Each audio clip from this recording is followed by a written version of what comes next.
Israel Adesanya, the middleweight champion, is still basking in the glory of his UFC 287 victory over Alex Pereira, where he knocked him out to reclaim the 185-pound championship title. I was like, right, I'm gonna bait him. I baited him this one. I was like, okay, give it to him. And I was like, okay, bait him, just set. Boom. I thought it was just one punch, bro. From heaven. Chop him. Boom. Boom. Yeah. Same look. Prior to their recent bout, Pereira had defeated Adesanya 3 times, twice in kickboxing and once at UFC 281 to secure the title.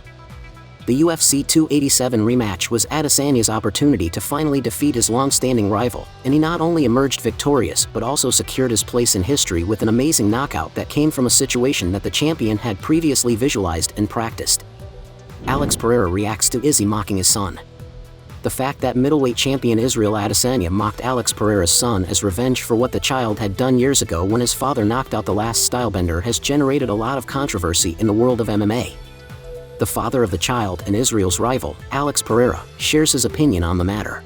Não sei qual era o sentimento dele, né? Pô, foram, sei lá, 7 anos aí, né? Ele aguentando isso, e eu vi a alegria dele que ele ficou depois do nocaute, né? Porque esse era o sonho dele. Esse era o sonho dele e ele conseguiu. Mas a gente está comparando aí ele com a criança que na época de 5 anos de idade, né? Eu não tenho essa mente. The Brazilian insists that when he won the title, his son wanted to do the same, but he forbade him. Henry Cejudo has spoken about the issue and insists that Pereira takes a rematch against Adesanya to try to reclaim the title and put an end to the rivalry with a trilogy. He also stated that if the opportunity is denied, it would not be fair to the Brazilian. Alex, if you don't fight for this rematch, you are going to regret it, he mocked your son. Gilbert Burns apologizes to Jorge Masvidal. Gilbert Burns expressed few regrets regarding his performance at UFC 287, but he did acknowledge that he made some inappropriate comments after the fight that he wishes he could retract. Following his victory in the co-main event, Burns accused Jorge Masvidal of using greasing tactics during their bout, which he claimed made it difficult for him to maintain control despite executing numerous takedowns. 100% he did that. He was so slippery. I know those old tricks those guys do.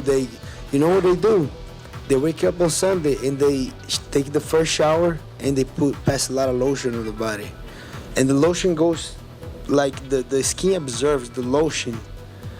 And then you do that. After 3 hours, you do it again. And then after you do it again, and then after you do it again. And your body absorbs. Whenever you start sweating a lot, for sure he did that trick. 100% he did. I'm telling you, I'm not, or maybe not, 100% he did. He was so slippery. However, Burns revealed that he sent a heartfelt apology to Masvidal and his coaches, admitting that he was caught up in the moment and made a mistake by making those accusations. What's up, guys? Gilbert Burns right here, and I just would like to take that moment to apologize to Jorge Masvidal and his team AZT on the things that I said after the fight on the post conference in the UFC 287. Burns acknowledged that Masvidal denied any wrongdoing, and he now accepts that he was wrong to accuse him. That guy is a warrior. I hope he have a good retirement.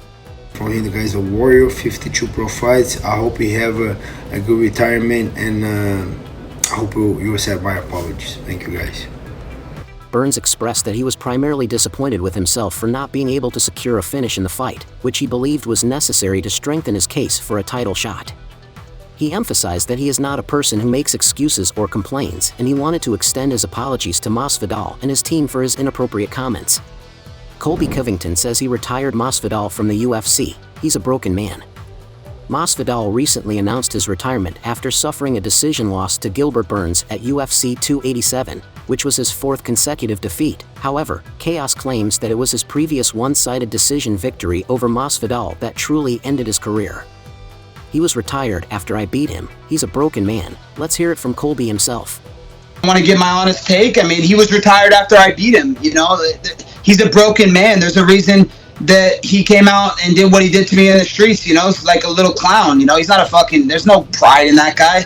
Covington insisted that Masvidal's recent loss to Burns was just a way for him to avoid the fact that Covington was the one who ended his career. The brotherhood that Jorge Masvidal and Colby Covington had which turned into pure contempt for each other, seems to have no end even with Gamebred's retirement from the UFC.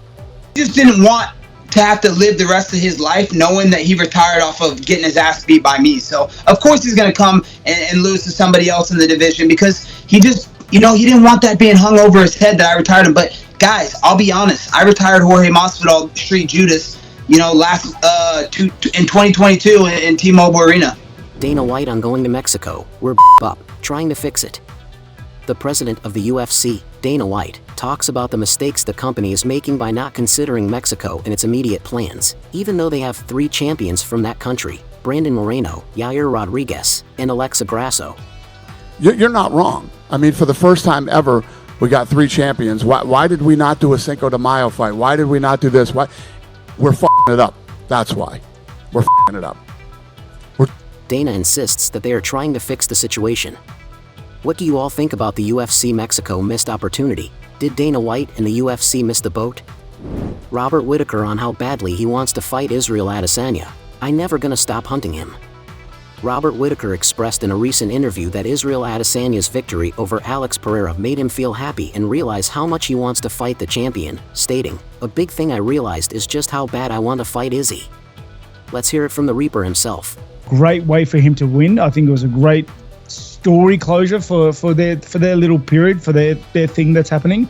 And I guess a big thing that I realized is that it's just how bad I want to fight Izzy. Whittaker said that if Pereira had won, he would have fought him for the title, as winning the belt is his goal. However, it wouldn't be the same because he wants to take the belt directly from Izzy. I'm never gonna stop hunting him. I want that fight. I'm aiming for the belt, okay?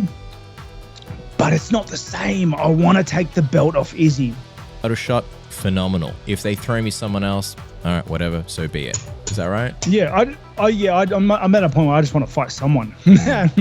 Like, I just want to fight someone.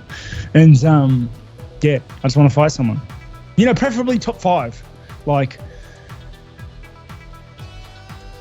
yeah, I've fought everybody. Like, I want to fight top 5 dudes. I'm the closest thing to the title. There's 0 point fighting anybody else. Do you all think Robert Whittaker will get another title shot? Let us know in the comments. That's all for today's video. If you want to know the latest UFC news, subscribe to the channel, hit the notifications bell, and click the like button so you don't miss any details about the upcoming fights. Thanks for watching. See you soon.